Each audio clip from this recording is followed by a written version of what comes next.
नारायणं नमस्कृत्य नरं चैव नरोत्तमं देवीं सरस्वतीं व्यासं ततो जयो मुदीरये। भक्तगोष्ठी संगे चैतन्य जय जय, শুনিলে চৈতন্য কথা ভক্তি লভ্য হয়।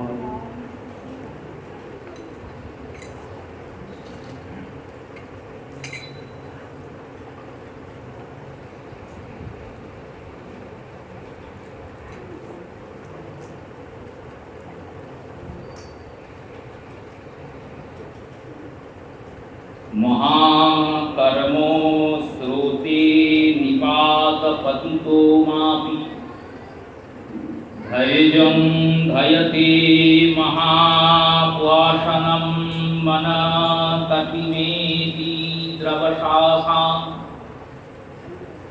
नटूर्तूर्ध्यं निषधननामहपिः महायोगिनमानसं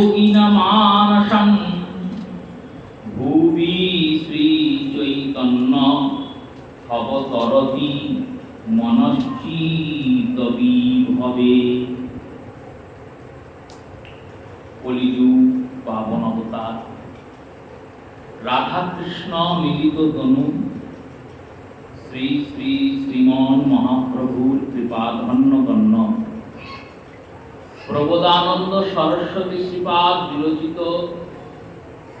चैतन्य चंद्रामृत ग्रंथेर जे अपरूप आस्वादन आमरा गौर गुण कृपाय करे चलेछि तार सूचना करछि। श्लोके श्रीपाद बोललेन, महाकर्मस्रोते पतित कर्मादिकेर कर्मफल आकांक्षाय व्याकुल हृदय परमाश्चर्य वैभव श्री गौरांगेर आविर्भावे प्रेमलाभे शांत हल। कर्म त्यागी महापाषाण तुल्य अति कठिन चित्त प्रेमे द्रवीभूत हल। महायोगीगणेर मन सकल साधन त्याग करे प्रेमास्लादे पुलकित नृत्य करिते लागिल। সেই শ্রী গৌরাঙ্গের মহিমাকে আমরা বারংবার প্রণত করি। গৌরসুন্দরের পরম মহিমার বর্ণনা দিয়ে শ্রীপাদ তিনটি উদাহরণ প্রস্তুত করলেন। একটি মাতৃষ জীবের উদাহরণ, একটি কর্মফল শূন্যরহিত জ্ঞানীগণের উদাহরণ, আর একটি যোগ সাধনে রত যোগীগণের উদাহরণ। সর্বপ্রথম আমরা যে রোগের রোগী সেই রোগীদের উদাহরণটা শোনাই ভালো। আমরা তো বিষয় আস্বাদনকারী, জীবনভর মায়াবদ্ধ, নিত্য মায়াবদ্ধ জীব, নিত্য মায়াবদ্ধ জীব। এই মায়ার বদ্ধতা আমাদের আজকের নয়। কৃষ্ণ ভুলি যেই জীব অনাদি বহির্মুখ, ওই অনাদিকালের বহির্মুখতা, কৃষ্ণকে ভুলে থাকার যে রোগ, সে রোগ আমাদের আজকের নয়। অনাদিকাল থেকে এই রোগে আমরা জর্জরিত। এই রোগের লক্ষণ কি বললেন? দেখো, এই রোগের লক্ষণ হলো কৃষ্ণ বহির্মুখতা। কৃষ্ণ বহির্মুখতা এটি রোগের মূল লক্ষণ, মূল কারণ, আর এর পরিব্যাপ্তি পরিলক্ষণ। দৃষ্টান্ত দিয়ে মহাজনগণ বলছেন, যেমন কারোর কফের বৃদ্ধি হয়েছে, এই শরীরে বাত পিত্ত কফের মধ্যে কফ বৃদ্ধি হলে শরীরের মধ্যে তীব্র উষ্ণতার আগমন হয়, তাকে আমরা জ্বর বলি। এই জ্বর হয়েছে কেন? এই ভিতরে ঠান্ডা লেগেছে। কফ বেড়েছে তাই তো জ্বর হয়েছে।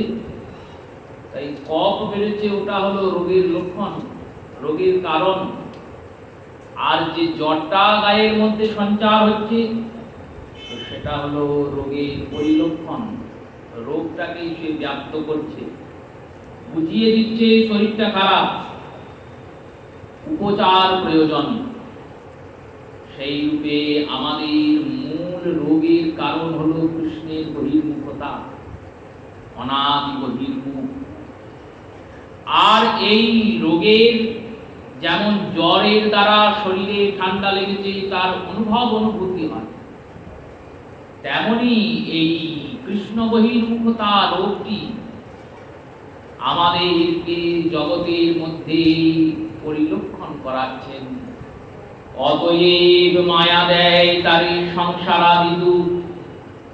এই সংসারের যে দুঃখর অবলম্বন, বিষয়ের বিষভঞ্জনের ফল, চিত্তের মলিনতা, এটি এই রোগের পরিব্যাপ্ততা। কৃষ্ণকে ভুলে আছি বলেই এত দুঃখ। কেউ কেউ তর্ক দিয়ে বলতে পারেন, না না, মনে তো করছি, গোবিন্দকে তো মনে করছি। মনে করাটা আর চিন্তা করতে হবে, নিজের শুদ্ধ চিত্ত, নির্মল নিরপেক্ষ বুদ্ধি দিয়ে চিন্তা করতে হবে। সারাটা দিনের মধ্যে বিষয়ের চিন্তা কতক্ষণ করছি আর গোবিন্দের চিন্তা কতক্ষণ করছি। প্রত্যেকেই এক স্থানে এসে এক হবে, কৃষ্ণ চিন্তা ক্ষণ মুহূর্তকাল, আর বিষয়ের চিন্তা দিবারাত্রি করে যাচ্ছে। কেন বললো এই ব্যাধিতে যুক্ত বলল? কেন এরকম ব্যাধি হয়েছে? বললো অনাদিকাল থেকে আমরা গোবিন্দ বহির্মুক্ত। এককালের বহির্মুখতা হলে সেই বহির্মুখতার নাশ করা সম্ভব। এক জন্মের বহির্মুখতা হলে সেই বহির্মুখতাও নাশ করা সম্ভব, কিন্তু এ তো অনাদিকালের বহির্মুখতা। ওই জবে থেকে জগৎ সৃষ্টি হয়েছে, আর জবে থেকে এই জীবাত্মা রূপে আমাদের আগমন হয়েছে এই জগতে, তবে থেকেই আমরা কৃষ্ণ বহির্মুখ হয়ে বসে আছি। এই বহির্মুখতাটাই আমাদের সর্বপেক্ষা রোগ। এই রোগের থেকে কি কোনো মুক্তি নাই? মুক্তি আছে। রোগটি বিশ্লেষণ করছেন শ্রীমদ্ ভাগবতের ৬ষ্ঠ স্কন্ধে। ঋষভপুত্র ভরত, যিনি হরিভজন করার জন্য ভগবানকে ভজবেন বলে, গৃহে থাকলে ভজন সাধন হবে না, বিঘ্ন আসবে, চিত্ত ভগবানের চরণে বিপরীত হবে না, এই চিন্তন করে সর্বস্ব ত্যাগ করে পুত্রকে রাজা করে সংসার, প্রিয়জন, সুখীজন, পত্নী, পুত্র, পরিজন, ধন সম্পত্তি, চক্রবর্তী সম্রাটের সিংহাসন সবকিছু ছেড়ে একবারে গণ্ডকী নদীর ধারে ছোট্ট কুটির নির্মাণ করে দিনরাত ভগবানের চিন্তনে সময় পার করছেন। আমরা ভাবলাম বিষয়কে ছেড়ে দিলাম মানে বিষয় আর ছুটে পারে, কত সহজ নয়। দৈবাহস্যা গুণময়ী মম মায়া দুরাত্ময়া। এই মায়া ভগবানেরই মায়া। মায়ার নির্মাণ কেন করেছেন ভগবান? ছেলেকে ভোলানোর জন্য, সন্তানকে ভোলানোর জন্য। যেমন মায়েরা, বাবারা খেলনা তৈরি করে না, ছোট ছোট খেলনা তৈরি করে ছেলে মেয়েদের দেন। একটা গরুর গাড়ি ছোট্ট তৈরি করে এনে দিয়েছেন, বলেছেন এই গরুর গাড়িটা তোমায় দিলাম। এবার সে ওই গরুর গাড়ি চালাচ্ছে আর ভাবছে সত্যিই আমি গরুর গাড়ি চালাচ্ছি। এটা তো অবধের লক্ষণ। বালকরা তো তাই ভাবে ছোট্টকালে যে সত্যিই গরুর গাড়ি চালাচ্ছে। ছোট্ট একটা ঘর তৈরি করে দিয়েছেন, ভাবছেন এটাই সত্যিকারেরই ঘর। এই যে প্রপঞ্চ মায়াতে সে ভুলে গেল, তখন তার বুদ্ধি কর্ম করছে না যে গরুর গাড়ি এত ছোট কি করে হবে। ছোট্ট ছোট্ট গরু দিয়েছেন, তাতে সে ভাবছে এটাই গরু। এই যে বুদ্ধিটা তার ওখানে নিষ্পত্ত হয়ে গেল, ভুলে গেল, ভ্রম হয়ে গেল। তেমনি আমাদেরকে জগতে সুখ ভোগ করার জন্য, এই সুখ ভোগ করানোর জন্য ভগবান প্রপঞ্চ মায়া নির্মাণ করলেন। ভগবত চরণাশ্রয় ছাড়া এই মায়া থেকে নিষ্কৃতির কোনো উপায় নাই। যদি কেউ ভাবে আমি মায়া থেকে নিবৃত হব, তখন মায়া দেবী চিন্তন করেন, তোমার এত সাহস, তুমি আমার থেকে নিবৃত হবে? আমি তোমাকে আবার ঠিক বিপাকে নিয়ে গিয়েছি। মহাভারতের শান্তি পর্বে পিতামহ ভীষ্ম যুধিষ্ঠিরকে উপদেশ দিচ্ছেন সরসজ্জায় শুয়ে। সেখানে পিতামহ ভীষ্ম বলছেন, শোনো যুধিষ্ঠির, আমি একদিন আমার মাতা গঙ্গাকে জিজ্ঞাসা করেছিলাম, হে মাতা, তুমি সারা বছর কত সুন্দর ভাবে প্রবাহিত হও, সদ্যপাতক সংহন্ত্রী, সদ্য দুঃখ বিনাশিনী, সুখদা মোক্ষদা গঙ্গে গঙ্গ এব পরমাগতি। এই পরমগতি প্রদানকারী পরমপদ ভগবান শ্রী হরির চরণ থেকে তুমি উৎপন্ন হয়েছো, তাই তো পরম গতি দিতে পারো। পরমাগতি, এই গতিদানের ক্ষমতা তোমার আছে। এই তুমি বর্ষাকালে যখন তোমার মধ্যে জলোচ্ছ্বাস দেখা দেয়, তখন তুমি দুই দিকে প্লাবিত হয়ে কত গ্রাম, কত জনপদ, কত জনমানসকে বয়ে নিয়ে চলে যাও। কতজনকে বাড়ি ছাড়া করে দাও, ঘর ছাড়া করে দাও, সংসার ছাড়া করে দাও, পিতাহীন করে দাও, মাতৃহীন করে দাও, অনাথ করে দাও, পুত্রহীন করে দাও, তোমার জন্যই তো হয়। শুধু তাই নয় মা, আমি খুব চমকিত বিস্মিত হই, তোমার পাড়ে যে বড় বড় বট গাছগুলো থাকে, বিরাট বড় বড় বৃক্ষ, সেই সব বৃক্ষে কত পাখিরা বাসা বাঁধে, কত লোকে সে ছায়াতে বসে, সেই সব বড় বড় গাছপালাও তুমি উপড়ে নিয়ে চলে যাও। আর বিস্ময়টা হয় এই কারণেই, বলল কি কারণে বিস্ময় হয় পুত্র? না, বিস্ময় হয় এই কারণে, বড় বড় গাছ উপড়ে নিয়ে চলে যাও, কিন্তু ঘাস যেখানকার সেখানেই থেকে। কেন এরকম হয়? মা গঙ্গা বললেন, শোনো, ওই বড় বড় গাছগুলো মাথা তুলে অহংকারে চূর্ণ হয়ে দাঁড়িয়ে থাকে, তো আমার পাশেই দাঁড়িয়ে থাকে। যখন আমি স্রোতস্বিন থাকি, সারা বছর তো স্রোত থাকে না, স্রোত নাই মানে গায়ে বল নাই। এবার বর্ষাকালে জলের অধিক্য হয়েছে, আমার গায়ে বল হয়েছে। ও অহংকারী, আমিও বলের অহংকারে চূর্ণ, ওরও অহংকার মাথা তুলে দাঁড়িয়ে আছে, আর আমার গায়ে জোর আছে। তখন কি করি জানো? বললো কি করি না, তার অহংকারকে চূর্ণ করে, দর্পকে চূর্ণ করে আমাকে স্পর্ধা দিচ্ছে। আমার মনে হয় ওদেরকে দেখে যেন আমাকে বলছে আমি এত বড়, আমাকে কই ফেলে দেখাও দেখি। এই স্পর্ধা দিচ্ছে, অনুভব হয় আমার মনে। এই অনুভব হয় বলে আমি তাদের উল্টে পাল্টে নিয়ে চলে যাই।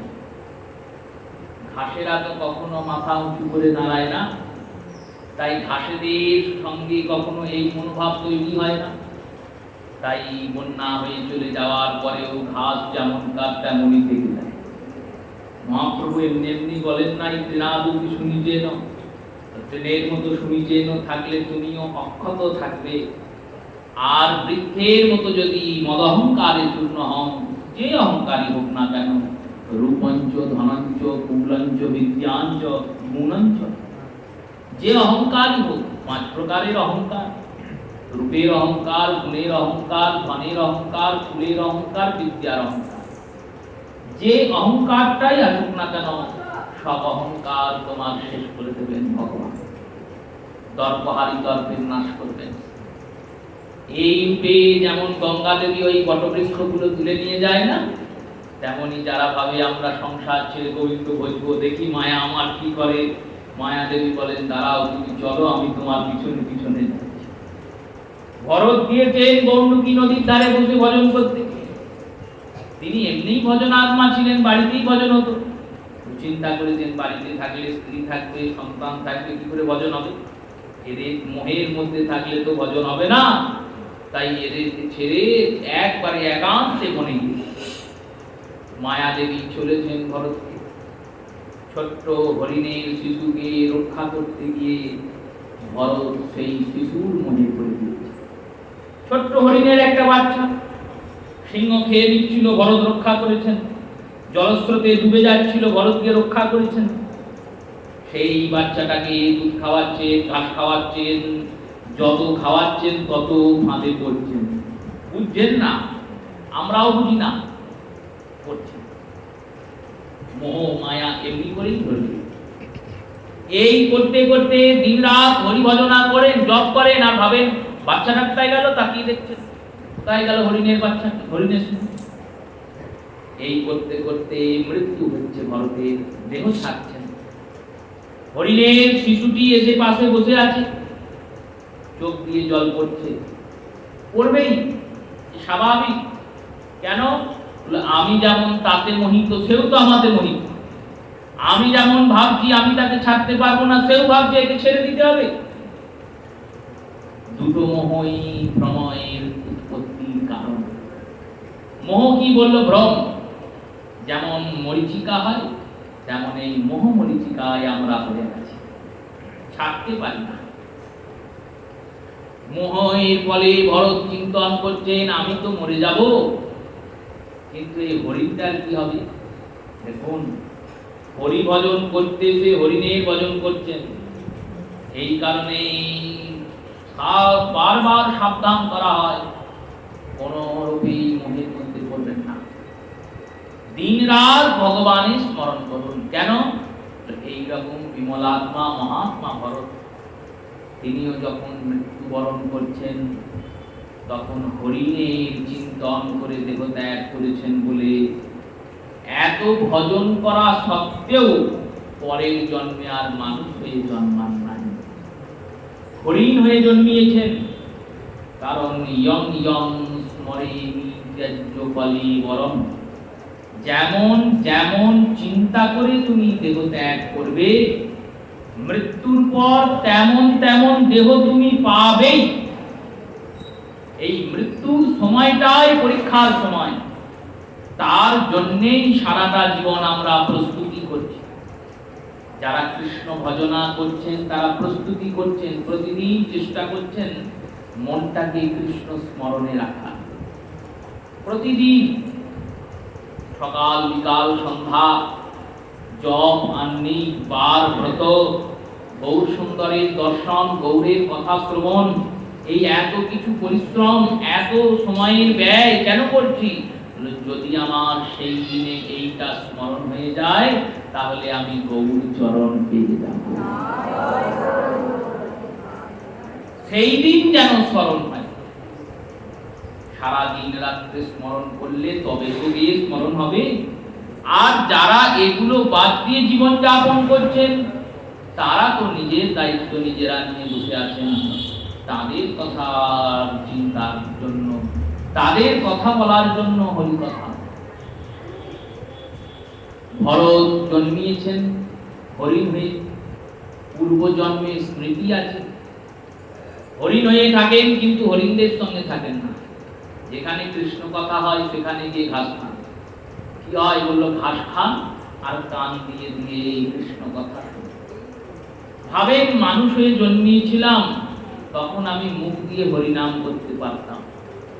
ভগবান মুখ তো দিয়েছে হরিণের, কিন্তু মুখে বাণী দেয় নাই, ভগবানের নাম উচ্চারণের ক্ষমতা দেয় নাই। কানটা দিয়েছে, এই কান দিয়ে আমি কৃষ্ণ কথা শুনবো। হরিণ যদি ভাবে আমি কৃষ্ণ সেবা করব, কি করে করবে সেবা? তার হাতও নেই, পা দিয়ে সেবা করা যাবে না, তার অঙ্গের যে মৃগ চর্মাদি সেটি যতদিন সে জীবিত আছে ততদিন দেওয়া যাবে না। কৌস্তুরী নাভিতে পেকে গেলে না মরা অবধি কৌস্তুরীও ভগবানের সেবায় প্রয়োগ হবে না, শরীর দ্বারা হবে না। একটা অঙ্গ দিয়ে সেবা করতে পারবো, কান দিয়ে কৃষ্ণ কথা শুনে গোবিন্দের সেবা হবে। কান দিয়ে শুনতে হবে। দেখুন আমাদের কত কি দিলেন ভগবান, তাও আমরা কৃষ্ণ কথা শুনি না, কৃষ্ণ নাম করি না, কৃষ্ণ দর্শন করি না, কৃষ্ণ চিন্তন করি না, ভগবত মন্দিরে গমন করি না, ভগবত সেবাতে নিজেদের শরীরকে প্রয়োগ করি না। ধন সম্পত্তি অনেক দূরের কথা, শরীরকে একটু প্রয়োগ করি না গোবিন্দ সেবায়, শরীরটাকে রক্ষা।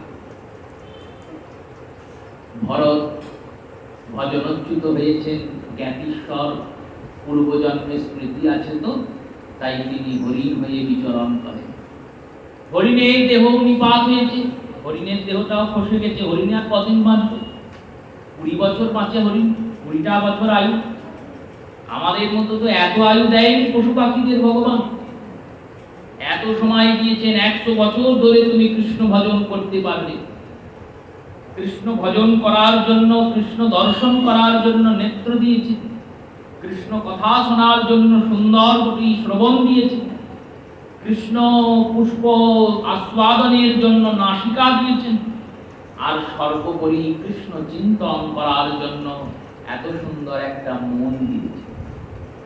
যে মনের ক্ষমতা জগতে যত পশু পাখি আছে, এই মনুষ্য শরীরের মধ্যে যে মনটি আছে, এই মনটির ক্ষমতা যত পশু পাখি আছে সবার থেকে বেশি। এত বেশি, এই মনের দ্বারা আমরা ভগবানকে এই দেহে প্রাপ্ত করতে পারি। এই কারণে তো এই শরীরের এত এত দুর্লভতা। দেবানাং দুর্লভং তনু মনুষ্য, দেবতাদেরও দুর্লভ শরীর হলো মনুষ্য শরীর। ভরত আবার জন্মিয়েছেন অঙ্গিরস নামক গোত্রীয় ব্রাহ্মণের ঘরে, কন্যাকুব্জ নগরে ভরত জন্মিয়েছেন। হরিণের পরে জন্ম হয়েছে আবার, এ জন্মেও তিনি জ্ঞাতিশ্বর হয়ে জন্মিয়েছেন। সব স্মৃতি মনে আছে, ছোটবেলা থেকে একটু বড় হয়েছে, সব মনে পড়ে গিয়েছে। 2 জন্ম আমি হেলায় হারিয়েছি, এ জন্মে আমায় কৃষ্ণ পেতেই হবে। 2 জন্ম আমি গোবিন্দ পাওয়ার জন্য বেরিয়েছি, হরিণের মোহে পড়ে 1 জন্ম আমার নাশ হয়েছে, এই জন্মে আমি কারোর মোহেই পড়ব না। চুপচাপ থাকেন, কথা বলেন না। এ জন্মে মায়াতে আমি পড়বই না। জ্ঞান ও শিরোমণি। যথাযোগ্য সময় হয়েছে, উপনয়ন দিয়েছেন পিতা। উপনয়নের পরে গায়ত্রীকরণ, সাবিত্রীকরণ মন্ত্র পড়াচ্ছেন, বলো সাবিত্রী মন্ত্র পড়াচ্ছেন। পিতা কানে দিচ্ছেন, শুনেছেন, বলো আমায় শোনাও। ভুলভাল মন্ত্র বলছেন। ভুলভাল মন্ত্র বলছেন কেন? ইনি তো 2 জন্মের জ্ঞাতিশ্বর, ইনি তো সব জানেন, স্বয়ং ঋষভের পুত্র। ভুলভাল বলছেন কেন? যদি ঠিকঠাক বলি তাহলে পিতা আরো মন্ত্র পড়াবে, বিদ্যান ব্রাহ্মণ করবে। এবার বিদ্যান করার পরে কি হবে? বললো এই যজমান ডাকবে আমার বাড়িতে এই কর্মকাণ্ড করো, ওই যজমান ডাকবে আমার বাড়িতে এই কর্মকাণ্ড করো। এই করতে করতে যখন 2-4 পয়সা ধনধান্য আসবে, তখন আবার বিবাহ দিয়ে দেবে, তারপর সন্তানাদি হবে, আমি ফেঁসেই যাবো। তাই ভুলভাল বলি, লোকে ভাববে মূর্খ, কিছুই জানে না। তো কিছু জানে না এই ভাবা অনেক ভালো। কিছু জানলে মুশকিল। আমাদের যদি কোনো প্রশ্ন হয়, সংশয় হয়, আমরা গিয়ে কোথায় জিজ্ঞেস করবো? যে কিছু জানে তার কাছেই তো জিজ্ঞেস করবো। আমার মনে হচ্ছে সে হয়তো কিছু জানে, তাই জিজ্ঞাসা করছে। যদি সে কিছু না জানে, মূর্খ হয়, তাকে কেউ জিজ্ঞাসা করবে না। যত বলবেন মানুষ তত আসবে, শুনবে। শোনার পর কি হবে বললো? শোনার পর সে কাজ আর করবে না। গুরুদেবের কাছে শিষ্যরা যাবে, জিজ্ঞাসা করবে, বাবা এটা কি করে করা উচিত, ওটা কি করে করা উচিত। গুরুদেব খুব মনের তালে ভাববে, আহা আমার শিষ্য কত জানতে চাইছে, দেখো এ একদিনই ভগবানের ভক্ত হবে, 2 দিনই ভগবানকে। খুব তারে শ্রী গুরুদেব বললেন, উপদেশ করলেন। পরের দিন দেখছেন শিষ্য আগে যেমন ছিল তেমনই আছে, বৃথা পরিশ্রম নেই। ভরত জ্ঞানাত্মা, তাই তিনি জানেন আমার জ্ঞানের প্রকাশ করতে দিলে হবে না, চুপচাপ। ছোট ছেলেরা খেলতে যায়, ইনি খেলতেও যান না। ভাবছেন আগের জন্মে হরিণকে বাঁচিয়েছিলাম, হরিণের মোহে পড়েছি, এ জন্মে খেলতে যাব, খেলতে গিয়ে বন্ধু তৈরি হবে, তখন বন্ধুর মোহে পড়বো, চুপচাপ বাড়ি বসে থাকবো। খেলতে যা, ওরা খেলতে যাবো না। দিন রাত যদি কেউ বসে থাকে কি হবে? শরীরটা স্থূল হয়ে যাবে, মোটা হয়ে যাবে, স্থূল হয়ে গেছে। জড়বৎ থাকেন তো, তাই সবাই নাম দিয়েছে জড়বরত। কাজকর্ম করে না। পিতা বৃদ্ধ হয়েছেন, গত হয়েছেন, মাও গত হয়েছেন। দাদার সংসার, দাদার পত্নী বলছে ওকে যে তুমি খেতে দাও, একটু তো কাজকর্ম করতে পারে। কি কাজ করাবো? গোয়ালের কাজ দাও। গোয়ালে নিয়ে গেছেন, বলেছেন গোয়ালটা দেখাশোনা করো। ভরত গোয়াল দেখাশোনা করছেন, করতে করতে গরুর বাছুরটা খুব চিৎকার করছে। গরুটা দূরে বাঁধা, ভাবছেন বাছুরটা কষ্ট পাচ্ছে, বাছুরটাকে খুলে দিয়েছেন, বাছুরটাকে সব দুধ খেয়ে দিয়েছে। দাদা এসে বলছে দুধ কই? দুধ তো বাছুরকে খাইয়ে দিয়েছি। দুধ বাছুরকে খাইয়ে দিয়েছি, তাহলে আমরা কি খাবো? বলে আমাদের খাবার নাকি, ও তো বাছুরেরই খাবার, খেয়েছে, তা কি হবে? এই যে লোকসানটা হলো, এর জন্য তুই না খেয়ে থাকবি আজ রাতে। বেশ তাই হবে। খেতে দেননি, জল খেয়ে শুয়ে পড়েছেন। পরের দিন নিয়ে গেছেন জমিতে, জমি রক্ষা করার জন্য বসেছেন। কিছুক্ষণের মধ্যে দেখেছেন কিছু গরু এসেছে আর জমিতে ঢুকেছে। গরুরা মনের আনন্দে ধান খাচ্ছে, আর ইনিও বসে আছেন, ভাবছেন ওদের খাবার ওরা খাচ্ছে, আমি কেন তাড়াতে যাব? জমিও ভগবানের, গরু ভগবানের, খাবারটাও ভগবানই তৈরি করেছেন, খাওয়াচ্ছেন, ভগবানের লীলা চলছে, আমি কেন মাঝখানে হস্তক্ষেপ করব? দাদা এসে দেখছেন অর্ধেক জমি ধান গরু খেয়ে পালিয়ে তাড়িয়ে দিয়েছেন বাড়িতে। ইনি হাঁটতে হাঁটতে চললেন, ভাবছেন খুব ভালো হয়েছে, মোহ মায়া সব কেটে গেছে। এমন অরুচি বিতৃষ্ণা জন্মিয়ে দিয়েছেন ভগবান বিষয়ের উপর কৃপা করে, যে বিষয়ের উপর আর মোহটাই জন্মাবে না। যাবতং বৃষ্ঠাং বমনং চ ঘৃণীন, যেমন বৃষ্ঠা আর বমির প্রতি আমাদের চরম ঘৃণা জন্মায়, তেমনি ওই রকম ঘৃণা যেদিন বিষয়ের প্রতি জন্মাবে, জানবে হৃদয়ে শুদ্ধ বৈরাগ্য উৎপন্ন হবে। শুদ্ধ বৈরাগ্য ওই দিন উৎপন্ন হবে, তার আগে হবে না। অত সহজ নয়, বারবার বিষয় ছলে। দস্যুরা নিয়ে গেছেন ভদ্রকালীর চরণে বলি দেবেন বলে, স্বয়ং ভদ্রকালী এসেছেন, দস্যুদের বধ করেছেন। ওখান থেকেও ছাড়া পেয়েছেন, বসে আছেন। রুহুবন রাজা আসছিলেন। রুহুবন রাজার পালকিতে একটা কাহার কম পড়েছে। কাহারেরা চিন্তা করেছে আর একটা লোককে ধরে এনে টাকা দিলেই তো হয়, টাকা পাবে, বয়ে দেবে। কাহারের শরীর খারাপ, তাকে রেখে দিয়ে ভরত বসে আছেন। ভরতকে বলছেন এই তুমি পালকি বইবে, টাকা পাওয়া যাবে। ভরত বলছেন টাকা নিয়ে আমি কি করব? আমার তো টাকার প্রয়োজন নাই, তবে এই শরীরটা দিয়ে যদি তোমাদের কোনো কর্মসাধিত হয়, চলো নিয়ে গেছেন। পালকিতে চাপিয়েছেন, কাহারের স্থানে নিযুক্ত করেছেন। কাহার স্থানে নিযুক্ত করার পর সবাই হাঁটছে, আর ভরত আস্তে আস্তে হাঁটছে। এইবার কেন আস্তে আস্তে হাঁটছেন বললো, পায়ে যদি চাপা পড়ে কোনো জীব জন্তু পিপিলিকা মারা যায়। এইভাবে যাচ্ছেন, যেতে যেতে একদল পিঁপড়ে আসছে, দেখতে পেয়েছেন। আর যেই দেখতে পেয়েছেন পিঁপড়েরা পাশে চাপা পড়ে মরে, তাই লাভ দিয়েছেন। এবার সবাই পালকি বইছে হাঁটতে হাঁটতে, আর ইনি একটা লাভ দিয়ে পালকি বইছেন। এইরকম যদি বিশৃঙ্খলা হয়, পালকির ভিতরে যে থাকবে তার অবস্থা কেমন হবে? রাজার মাথাটা গিয়ে ঢুকেছে পালকিতে, রাজা উত্তপ্ত হয়ে গিয়েছে, ক্রুদ্ধ হয়ে গেছে। কি করে পালকি বলছিস? যিনি মূল কাহার তিনি বলছেন আমাদের কোনো দোষ নাই, একজন নতুনকে লাগিয়েছি তো কাজ করতে যান। রাজা মুখ বাড়িয়ে দেখছেন, ভরতের পিছন দিকটা দেখতে পেয়েছে। বলছেন এইরকম রোগা পাল্লা লোককে লাগালে কি করে পালকি বইবে? স্থূল শরীরে না, এরকম রোগা পাতলা, এত বয়স হয়ে গেছে, যুবক বয়স, ব্যঙ্গ করছেন। বেরিয়ে বলছেন দেখো, এমনি এমনি যদি কেউ খেতে পায় সে কি কাজ করবে? সেই রকম লোককে এনে তোমরা কাজে লাগিয়েছো, সে কেন কাজ করতে যাবে? দেখছেন ব্যঙ্গ বচন, কটু বচনেও ভরতের কোনো রূপ উত্তেজনা নাই, ক্রোধ নাই, নির্বিকার। কেন? ভরত ভাবছেন যা বলছে ও তো আমার শরীরকে বলছে, আমাকে তো বলছে না। আমি তো স্থূলও নই, রোগাও নই। না হম বিপ্র ক্ষত্রিয় বৈশ্য শূদ্র, না পুংস স্ত্রীশ্চ নপুংসক, অহম ভক্ত হরি পদান মূলৌ দাসান দাসম ইতি। আমি ব্রাহ্মণ নই, ক্ষত্রিয় নই, বৈশ্য নই, শূদ্র নই, স্ত্রী নই, পুরুষ নই, নপুংসক নই। আমি শুধুমাত্র ভগবানের দাসের দাস। জীবের স্বরূপ হয় কৃষ্ণের নিত্য দাস। এই নিত্য দাস আমি।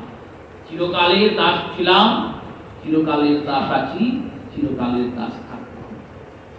রঘুগণ বেরিয়েছেন ক্রুদ্ধ হয়ে, যখন ভরতকে প্রহার করতে যাবেন দেখছেন গলায় যজ্ঞোপবীত আছে। বললেন, রাজন, আপনি ব্রাহ্মণের সন্তান, ব্রহ্মহত্যার পাপ হবে আমার উপর। আপনি যখন এই কর্ম পারবেনই না, তখন এই কর্ম নিযুক্ত হয়েছেন কেন? ভরত বলছেন, মহারাজ, আপনার কষ্টের জন্য আমি দুঃখিত, কিন্তু পালকিকে আমি বহন করি নাই। পালকিকে আমার শরীর বহন করছিল, আর আমার শরীরকে আমি বহন করছি। আর এই শরীরের দ্বারা বহু পাপ হয়েছে বলে এই শরীর পেয়েছি। তাই এই শরীর দ্বারা নতুন কোনো পাপ যাতে না হয়, তাই চরণ নিরীক্ষণ করতে করতে যাচ্ছি। এরকম কথা দেখুন। বললেন, পালকিকে আমি বহন করি নাই। পালকিটা কে বইছে? বলল, আমার শরীর বইছে। আর এই আমার এই শরীরটা, এই রক্ত মাংস অস্থি পিঞ্জর দ্বারা নির্মিত সপ্ত ধাতুময় এই শরীরটা আমি বহন করছি। আর পূর্বে এই শরীরের দ্বারা অনেক পাপ হয়েছে বলে এই শরীরটা পেয়েছি। তাই এবার যাতে পাপ না হয়, তাই সাবধানে পাপ হয়েছে। রাজা দেখলেন তিনি তো জ্ঞানী মানুষ, বসিয়েছেন রাজন। যাচ্ছিলেন গুরুদেবের কাছে, কপিল ভগবানের কাছে জ্ঞান অর্জন করতে, বেদান্তের সিদ্ধান্ত গ্রহণ করতে। পথমধ্যেই এরকম জ্ঞানীর সঙ্গে দেখা। এখানে ভরত রাজন জড়ভরত রূপে শ্রী সংসার অরণ্যের বর্ণনা করেছেন। ভববিপ্লবী বর্ণনা, সংসারের অরণ্য কেমন বর্ণনা করছেন? বলছেন, দেখো, এক ব্যবসায়ী তার সামান্য কিছু পুঁজি নিয়ে দূর দেশে ব্যবসা করবে বলে বাড়ি থেকে বের হয়েছে। যখন বাড়ি থেকে বের হয়েছে, তখন কিছু দস্যু তার ওই পুঁজিটা হরণ করবে বলে, তার কাছে থাকা ওই ধনসম্পদকে লুণ্ঠন করবে বলে পিছু নিয়েছে। আর পিছু নিয়ে তার সঙ্গে মিত্রতা করেছে, বন্ধুত্ব করেছে। বন্ধুত্ব করে সবাই মিলে যাচ্ছে রাস্তা দিয়ে। যেতে যেতে একটা বিরাট বন পড়েছে। সেই বনে অনেক মশক, ডাঁশ, জোঁক এরা আছে। এবার এরা সবাই মিলে যখন বনে প্রবেশ করেছে, মশকে কামড়াচ্ছে, ডাঁশে ধরছে, জোঁকে ধরছে। রাত্রিকাল সময় হয়েছে। রাত্রিকালীন সময়ে দস্যুরা ভুলিয়ে ভালিয়ে সেই ব্যবসায়ী সব টাকা লুণ্ঠন করে তার ঘোড়াটি পর্যন্ত চুরি করে নিয়ে পালিয়েছে। সকালে উঠে দেখছে টাকাও নাই, ঘোড়াও নাই, বনের মাঝখানে আমি পড়ে আছি, এবার আমি যাবো কি করে? এদিক ওদিক হাঁটতে শুরু করেছে। হাঁটতে হাঁটতে গলা শুকিয়ে গেছে, জল তেষ্টা পেয়েছে। সামনে একটা কুয়ো দেখতে পেয়েছে। এবার এই কুয়োটা দেখতে পেয়ে জল খেতে কুয়োর কাছে গিয়েছে। কুয়োর ভেতরে যেই ঝুঁকেছে, অমনি পা পিছলে কুয়োর ভিতরেই পড়ে গেছে। আর কুয়োর ভিতরে যখন পড়েছে, মাঝখানে একটা ডাল ছিল, ডালটা ধরে সে ঝুলে গেছে। তলায় তাকিয়ে দেখছে কুয়োর তলায় কোনো জল নাই, সব সাপেরা বসে আছে, সর্পময় কূপ। সবাই ফনা তুলে বসে আছে, বিষাক্ত সাপ। এবার মাঝখানে ডাল ধরে ঝুলছে। কিছুক্ষণ ঝোলার পর দেখেছে ওই ডালের সামনে একটা মৌমাছির চাক আছে, আর ওই মৌমাছির চাক থেকে এক বিন্দু করে মধু পড়ছে। ক্ষুধা তৃষ্ণাতে কাতর ব্যক্তি জিহ্বা দ্বারা ওই মধুকে পান করার জন্য গেছে। কোন সময় মধুটা তার মুখে পড়ছে, খুব আনন্দ পাচ্ছে, আবার পরে যখন জিহ্বা বাড়াচ্ছে তখন মধুটা গা দিয়ে পড়ে যাচ্ছে। একবার পাচ্ছে না, হাত দিয়ে ধরে আছে তো ডালটা, ছাড়তেও পারছে না, যদি ছাড়ে সাপে খাবে। আর উঠে আসতেও পারছে না, কারণ উঠবে কি করে। আর এই রকম সময়ে তাকিয়ে দেখেছে ডালটার যে শেকড়, সেই শেকড়ে দুটো ইঁদুর এসে বসেছে, একটা কালো ইঁদুর আর একটা সাদা ইঁদুর। আর মনের আনন্দে ডালটা কাটতে শুরু করেছে। এইবার সেই ব্যক্তি কি করবে তুমি বলো? রাজা বলছে এবার তো খুব ভারী মুশকিল হয়ে গেল, কারণ যদি সেই ডালটা ছেড়ে দেয় তাহলে নিচে গিয়ে পড়বে, সাপে খাবে। যদি ডালটা ধরে থাকে ইঁদুরে শেকড়গুলো কেটে দেবে, ডালটা এমনি খসে পড়ে যাবে, আর উঠে আসার শক্তিও তার নাই। এই বিষম পরিস্থিতিতে তার বেরিয়ে আসার কোনো উপায় তো আমি দেখতে পাচ্ছি না। ভরত রাজন বললেন, দেখো এই ব্যক্তিটাকে জানো? রাজা বললেন, কে? বলল, তুমি। আমি মানে?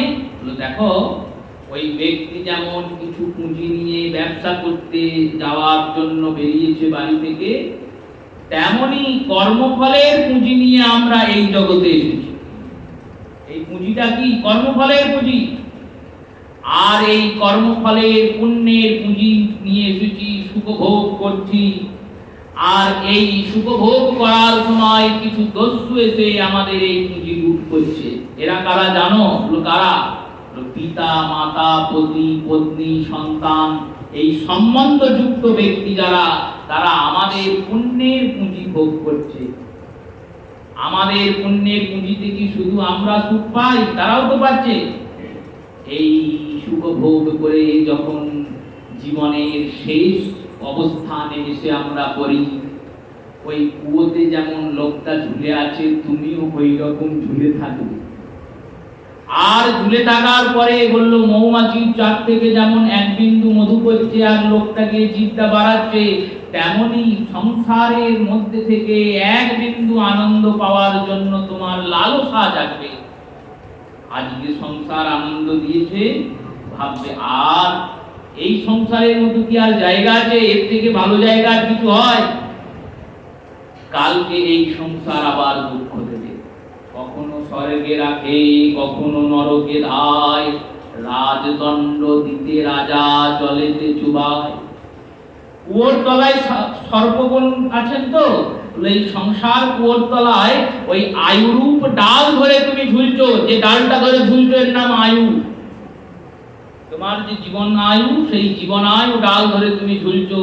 যদি ছেড়ে দাও বললো, তাহলে গিয়ে মৃত্যুরূপী সাপের মুখে পড়বে।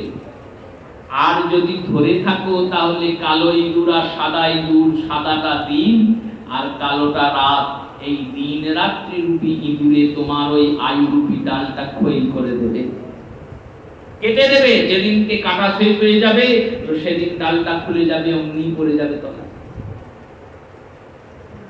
রঘুগণ বলছেন, প্রভু সব বুঝলাম, ওই ব্যক্তিটার উদ্ধারের কি কোনো উপায় নাই? একটা উপায় আছে, জানো তো? কি উপায়? সে যদি চিৎকার করে, আর চিৎকার শুনে যদি কেউ বাইরে থেকে যায় আর রশি দ্বারা, দড়ি দ্বারা তাকে টেনে তোলে, তাহলে সে বেঁচে যাবে। যদি চিৎকার শুনে কেউ যায়, সেই রূপে আমরাও আছি তো ভবকূপে পড়ে, আয়ুরূপী ডাল ধরে আছি আর কর্মফলের ভোগরূপী মধুর পান করছি। এই রূপ আমাদের অবস্থান। আমাদেরকে গৌর সুন্দর বললেন, তোমরা কি করবে জানো? কি করবে? চোরাবালিতে ডুবলে মানুষ যেমন দুহাত তুলে চিৎকার করে, তোমরাও দুহাত তুলে বিদায়, তোমরাও দুহাত তুলে চিৎকার করবে, আমাকে ডাকবে।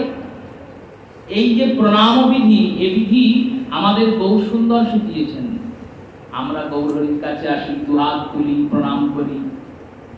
এর আগে সত্য ত্রেতা দাপর এই তিন যুগে এই বিধি ছিল না, এ প্রণাম করা।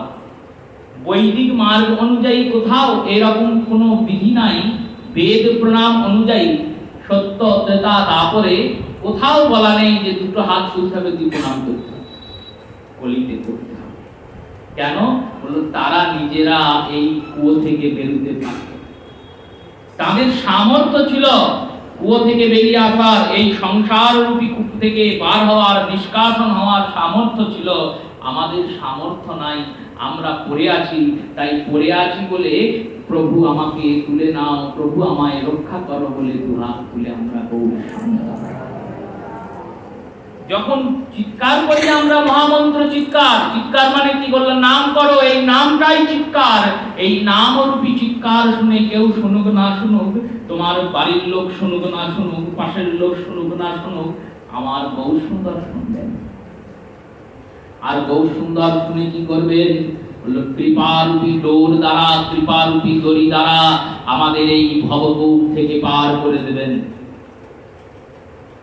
ঠাকুর বৈষ্ণবগণ করি এই নিবেদন, মু বড় অধম দুরাচার, বিষয় বিষানিশে ডুবে আছি নিশি দিশে, কেশ ধরি করমরে পার।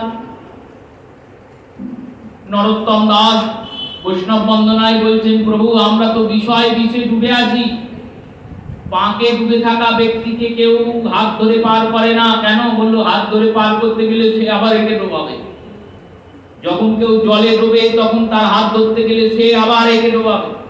তাকে তোলার উপায় কি? বললো উপায় মাথার চুলের মুঠিটা ধরে বলপূর্বক টেনে তুলতে হয়। সেই রূপে আমরা সংসার ছাড়বো না, আমরা বিষয় ছাড়বো না। তোমরা তো মহান্তগণ, তোমরা তো পতিত পাবন, বাঞ্ছা কল্পতরুর ভস্য, বাঞ্ছা কল্পতরু তোমরা পতিতদের পাবন করার জন্যই তো এসেছো।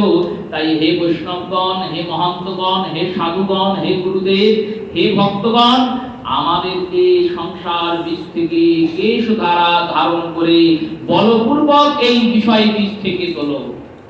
কেশ ধরি করমরে পার। এই কর্মের দ্বারা আমরা কর্মে লিপ্ত, বিষয় লিপ্ত জীব। ভরত বললেন, দেখো ওই যেমন সংসার কূপে বিষয়ীরা পড়ে আছে, তাদের নিস্তারের কোনো উপায় নাই। উপায় একমাত্র যদি গৌর সুন্দর কৃপা করেন। প্রবোধানন্দ বলছেন, তাদেরকে কৃপা করলেন প্রভু, শুধু তাদের করলেন তা নয়, ভরতের মতো যারা জ্ঞানী, শ্রী সুখদেবের মতো যারা পরমহংস চূড়ামণি, যাদের সংসারে কোথাও আসক্তি নাই, তাদেরকেও গৌর সুন্দর কৃপা করছেন। কেমন কৃপা? তাদের কোথাও আসক্তি নাই, তো এক জায়গায় আসক্তি আছে। কোথায়? না প্রভু চরণে আসক্তি আছে। গৌরের হয়ে থাকতে চান তারা, গোবিন্দের হয়ে থাকতে চান তারা। তাদের সংসার ভালো লাগে না। সংসার ভালো না লাগলে কি হবে? কৃষ্ণকে তো ভালো লাগে। তাদেরকেও প্রভু কৃপা করছে। শ্রীধরকে জিজ্ঞাসা করছেন, বলো শ্রীধর তুমি কি নেবে? তোমার কাছে আমার অনেক ঋণ হয়ে গেছে, অনেক তোর মোচা খেয়েছি, পয়সা দি নাই, কি নেবে বলো? শ্রীধর বললেন, তুমি কি দিতে পারো আগে শুনি।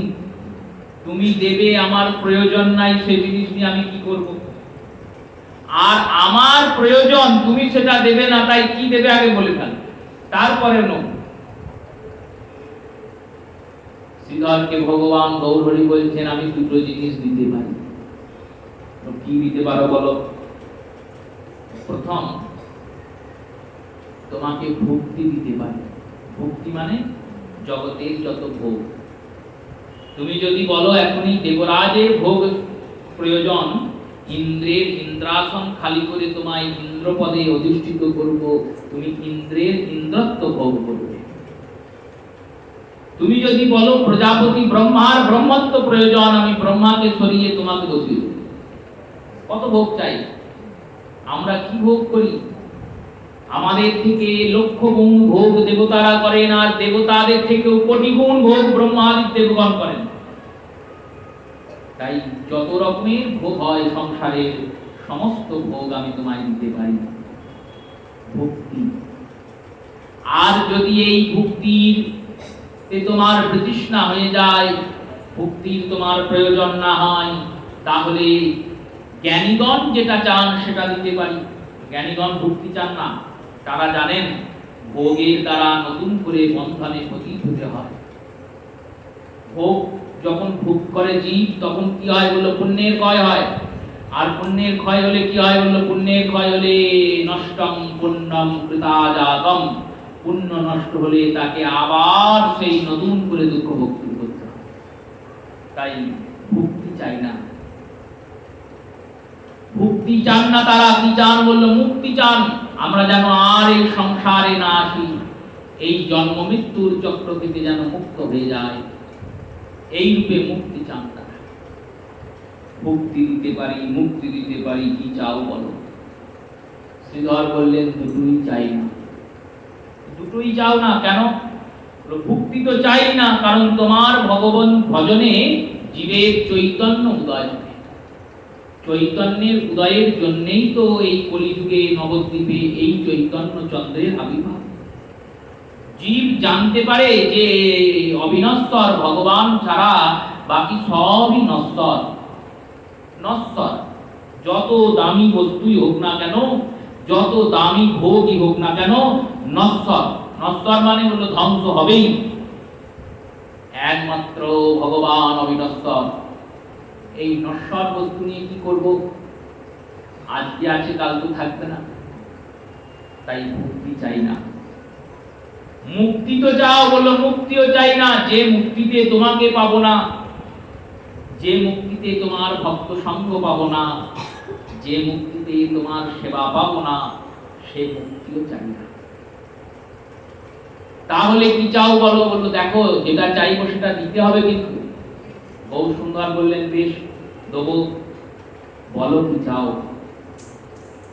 শ্রীধর বললেন, আমার সহিত বাজার মাঝে কোন্দল করিল যেই। আমার সঙ্গে ওই নবদ্বীপের বাজারে প্রতিদিন যে ঝগড়া করত, কে ঝগড়া করত? স্বয়ং গৌর সুন্দর। থোর আর মোচা নিতেন, আর থোর মোচা নেওয়ার পর যখন শ্রীধর বলতেন পয়সা দিয়ে যাও ঠাকুর, ব্রাহ্মণ সেবায় দিলে পয়সা লাগে না। তাই বললে হয় নাকি? আমি প্রতিদিন তুমি নিয়ে যাচ্ছ, পয়সা দিচ্ছ না, আমার চলবে কি করে? গৌরহরি বললেন, লিখে রাখো, পরের দিন দেবো। এই করে প্রতিদিন যান, প্রতিদিনই নেন। সবাইকে পয়সা দেন শ্রী মহাপ্রভু, প্রত্যেক বাজারের দোকানদারকে। শ্রীধরকে পয়সা দেন। আর শ্রীধর এইরকম করে কোন্দল করেন, দিয়ে যাও তাহলে, পয়সা দেবে না যখন প্রতিদিন এই করো। আরে বাবা, ব্রাহ্মণ সেবায় দিয়েছো, এর কি আর পয়সা নেই? বহু সুন্দর আর শ্রীধরে প্রতিদিন কারাকারি। এটা লক্ষ্য করে সবাই, ভাবে কি করছে দেখো, এত বড় পণ্ডিত, আর তিনি গিয়ে কি করছেন বললো, তিনি গিয়ে এক সবজি আলার সঙ্গে থোর আর মোচার জন্য কারাকারি করছে। এ আনন্দ। শ্রীধর কেউ বলেন, তুমি যখন দেবেই না, তখন গৌরহরি এলে উঠে গেলেই পারো। বললো না, দেবো না কে বলেছে? দেওয়ার জন্যই তো বসি। প্রভুকে দেবো বলেই তো প্রতিদিন সকালে থোর মোচা নিয়ে আসি যে প্রভু নিয়ে যাবেন। তাহলে পয়সা চাও কেন? লোক পয়সা চাই, প্রভু কারাকারি করেন তো। প্রভু আমার সখা, সখার সঙ্গে সখা যখন মারামারি করে, সেই মারামারি কি দণ্ডদায়ক যুদ্ধের মতো মারামারি হয়? সেই মারামারিটাতেও একটা আনন্দ আছে। এই কারাকারিটাতে প্রভু আনন্দ পান। গৌর সুন্দরকে আনন্দ দেব বলে আমিও কারাকারি করি, প্রভু আনন্দ পান বলে আমিও আনন্দ পাই।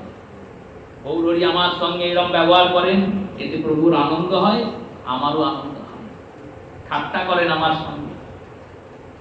তাই বলছেন, হাটো হাটো মাঝে আমার সঙ্গে কোন্দল করিল যেই, জন্মে জন্মে দাস যেন প্রভু হয় সেই।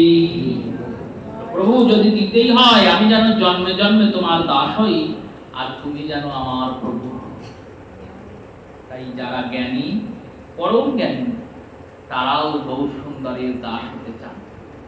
যারা পরম যোগী, শ্রী প্রবোধানন্দ আঙুলটা নিজের দিকে দেখিয়ে বলছেন, দেখো আমিও যোগ শাস্ত্র অধ্যয়ন করতাম, যেদিন থেকে আমার যোগেশ্বর যোগধিনায়ক গৌর সুন্দরকে দেখলাম, সেদিন থেকে সব যোগ ছেড়ে দিয়ে গৌর চরণে যোগ দিলাম। গৌর চরণে যোগ কেন? অনন্ত কোটি মুক্তি সদারতরম তদতর তয়োত চরণম মূলম। অনন্ত কোটি মুক্তি তোমার চরণে এসে পড়ে থাকে। সর্বশেষ পদকর্তা নয়নানন্দ তিনি বললেন, বেদ বিদ্যা সরদর্শন সে যদি গৌরাঙ্গ নাহি ভজে, মিঠে তার অধ্যয়ন লোচন বিহীন জন, অন্ধের দর্পণের কিবা কাজে। আর বললেন, দেখো বেদ বিদ্যা অধ্যয়ন করেছেন, সরদর্শন অধ্যয়ন করেছেন, কিন্তু গৌর সুন্দরের ভজনা করছেন না, তার গোটা অধ্যয়নটাই বৃথা। কেন? বললেন, গৌর হরিকে না ভজলে তার কিছুই হবে না, তার সবটাই ব্যর্থ হয়ে যাবে। আর বেদ বিদ্যা বই কিছু নাহি জানত, সে যদি গৌরাঙ্গ করে সার, নয়নানন্দেতে ধনে সেই তো সকলি জানে, সর্বসিদ্ধি করতালে তা। সর্বসিদ্ধি করতালে কেন? আকর দিচ্ছেন মহাজনগণ, বললেন গৌর জানলে সব জানা হলো, গৌর ভজলে সব কথা। তাই সেই গৌরাঙ্গের চরণে যাতে রতি হয়, মতি হয়, সর্বশেষ ওই আতুর চরণে যাতে গতি হয়, এই অভিলাষ গৌরহরির চরণে জানিয়ে প্রত্যেক শ্রোতা মাতা ভক্ত বৈষ্ণব চরণে প্রণাম পূর্বক পদ্যকাল হরিকথা অবসর দিলাম। শ্রী গুরুদানন্দ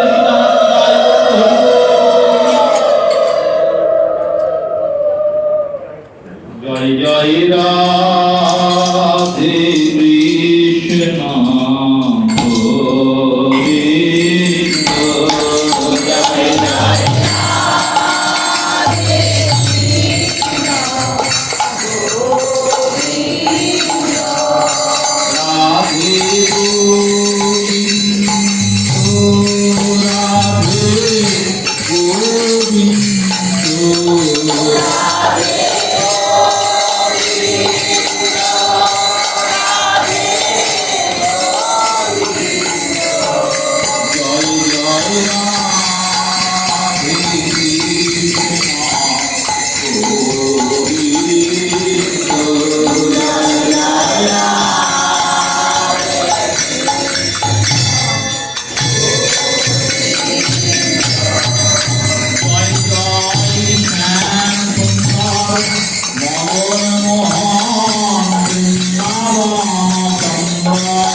জয় পূর্ণমাসী কুণ্ডলতা জয় বিশ্ববৃন্দ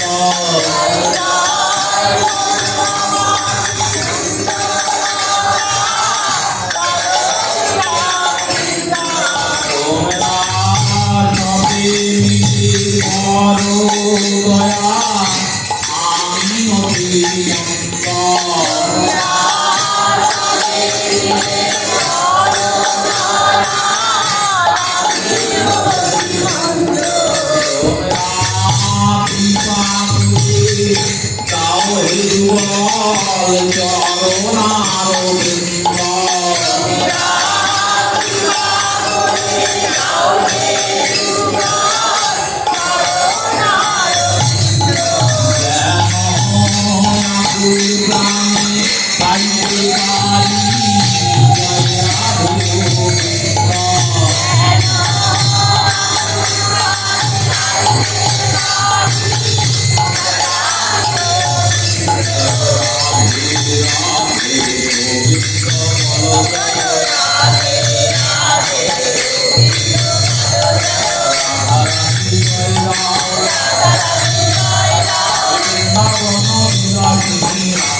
Jai Ram